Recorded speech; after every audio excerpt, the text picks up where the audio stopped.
Thoothukudi main road பார்த்தீங்கன்னா மிக மிக படுமோசமாக இருக்குது.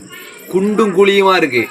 ஒவ்வொரு குழியும் மரண குழிகள் தான் இருக்குது. கிட்டத்தட்ட ஒரு 20க்கு மேற்பட்ட குழிகள் எக்கச்சக்கமான நொடிகளாகவே இருக்குது. இந்த நொடி குளத்தூருக்கு அவுட்டர்லேருந்து பார்த்தீங்கன்னா பூராமே குறுக்குச்சாலை வரைக்கும் படுமோசமாக இருக்குது. இந்த தார் சாலையை நெடுஞ்சாலைத்துறை கும்பகர்ண தூக்கத்தில் இருக்கிறதா? இந்த நெடுஞ்சாலைத்துறை உடனடியாக நடவடிக்கை எடுத்து இந்த தார் சாலையை புது சாலை போடணும்.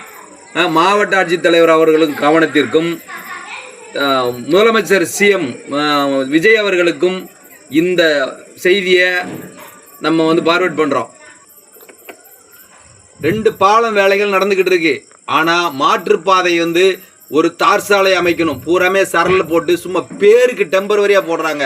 ஆனால் அதுக்கான திட்டங்கள்லாம் என்ன செய்கிறாங்க? அதுக்காக நிதி ஒதுக்கி ஆனால் செய்கிறாங்களே தவிர, ஆனால் வெறும் தார் சாலையை போடாமல் சரல் மட்டும் போட்டு அங்கே லாரி மாட்டிக்கிடுச்சு. இப்போ பஸ்ஸு போக்குவரத்து இடையூறு. கிட்டத்தட்ட அரை மணி நேரம் 1 மணி நேரமாக வண்டி போகலை. நிறையா பஸ்ஸுகள் ரிட்டர்ன் திரும்பி போகுது.